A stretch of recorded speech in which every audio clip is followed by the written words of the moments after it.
Among them, the crisis in the health sector, as manifested in the ongoing doctor strike, the crisis of funding in our schools and colleges, and the scam of subsidized fertilizer. The committee meeting therefore took stock of the state of the party and that of the entire nation. A key issue canvassed at this meeting is the dire state the party finds itself in as a result of a government-instigated denial of funding. The Political Parties Fund was established to enhance democracy by promoting active participation by individuals in political life. Among other things, it is meant to cover election expenses of the political parties and broadcasting of the policies of the political parties. Unfortunately, this fund has become the death knell of parties it was meant to support. Since coming to office, the Kenya Kwanza regime has pursued a deliberate policy of denying funds to political parties, effectively crippling their operations. Key activities, including the planned elections, party elections, become challenging to plan and execute because of the regime's refusal to release funds to political parties. Clearly, the aim is to kill all political parties except UDA. We demand, therefore, that the funds be immediately released to parties in amounts and the manner stipulated in law. Be that as it may, the committee has resolved to kick off the party grassroots elections on the 27th of April 2024. The exercise will be staggered as follows. On the 27th, we shall have the exercise in 3 counties, namely Kwale, Busia, and Siaya. Then on the 29th, we shall have grassroots elections happening in Kajiado, Migori, and Wajir counties. And on 30th of April, we shall have the exercise in Kisii, Vihiga, and Murang'a counties. A further timetable covering the next batch of counties shall be released in due course. On the building, rejuvenation, and reforms, the committee agreed on the need to continually grow ODM into a party that is strong both structurally as well as ideologically, with ability to provide effective leadership on local, national, and international affairs. In this regard, we agreed to continue with the ongoing membership registration while at the same time working on the grassroots and national elections. With pride and satisfaction, the committee took note of the ongoing preparations by various leaders and members to vie for various public and the UDA party. The meeting further noted with concern what appears to be coordinated attempts to derail the implementation of the Nadco report. It is becoming apparent that some, if not all, of these court cases are state-sponsored. If indeed elements in the regime are having second thoughts regarding proposals they signed onto out of their own volition, they should come out clearly to say so instead of sponsoring these cases in court. On funding of education, we are of the view that the government is taking teachers, parents, and learners for a ride. To date, the government has not submitted capitation for Form 1s, even as they move to the second term. That means schools have had to find alternative ways to provide tuition, accommodation, and meals to thousands of Form 1s. Teachers and parents fear that the Term 1 money may never be submitted and could end up in some people's pockets. Teachers don't deserve this kind of strain. The government must therefore release all capitation money to all schools before they reopen for the second term. We see an equally pedestrian and dismissive approach to the doctor strike and its impact on ordinary Kenyans. There seems to be neither commitment nor capacity by the government to resolve the matter. We take the position that government must immediately respect and implement the 2021 court ruling which directed the Ministry of Health and the 47 county governments to implement the basic salary as per the agreed, signed and registered collective bargaining agreement of 2017-2021. In line with the demands of the striking doctors, the government must ring-fence health finances by operationalizing the Facility Improvement Fund.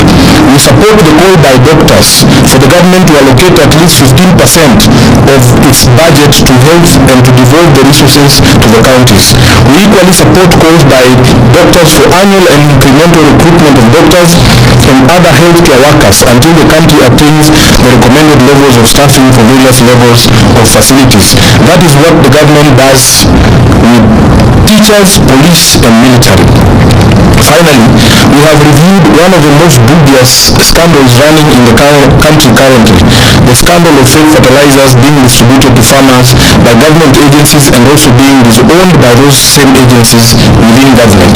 It is a scam that goes to the heart of our very survival as a nation.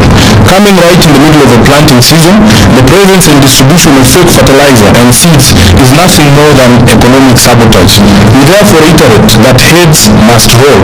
Officers at the Ministry of Agriculture and those at the Kenya Bureau of Standards and the National Cereals and Produce Board, who have direct responsibility for fertilizer, seeds, and certification, must immediately quit their positions and pave way for proper and professional investigations. Those found to be responsible for these criminal activities of supplying fake seeds and fertilizer must be charged with sabotage and engagement in organized criminal activity. The government must immediately devise new ways to procure, secure, and distribute quality fertilizer and seeds to farmers who are running out of time. We reiterate that in view of the current delays and confusion over fertilizers, the prices of the product to be subsidized further and reduced from the current 2,500 for 50 kg bag to 1,500 as a show of remorse and apology and respect to our farmers. That is the end of the statement. I am sure it is clear and there will be no questions. Look at which.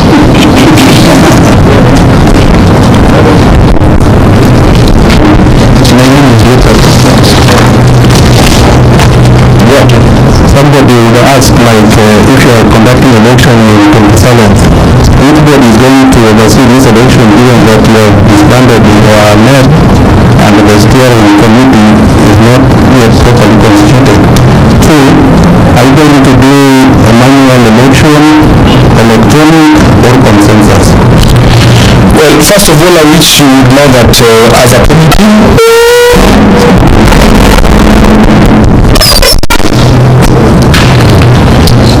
yes, the Central Committee did propose certain changes to election management within the party. Those proposals were sent to the legal committee, who have drafted the necessary amendments to our instruments. The party will be having its next meeting next week on the 12th for 11th, yes, for adoption of those changes, and thereafter we will be holding a National Governing Council to adopt those changes. So we have our full timetable to ensure that all of those things are in place before the 27th. Secondly, as to the method that will be used, the rules of the party are clear. All those methods that you have spoken about are actually proper methods of elections in ODM. So the board, the election committee, will be sitting with our members in the regions, because not all regions are the same. They will be determining which method best suits which region. Any other question? I thank you. I thank you very much.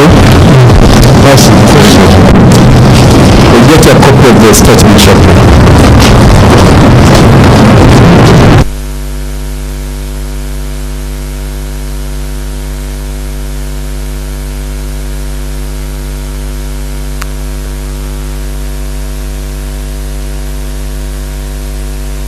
Political party, which is to take power.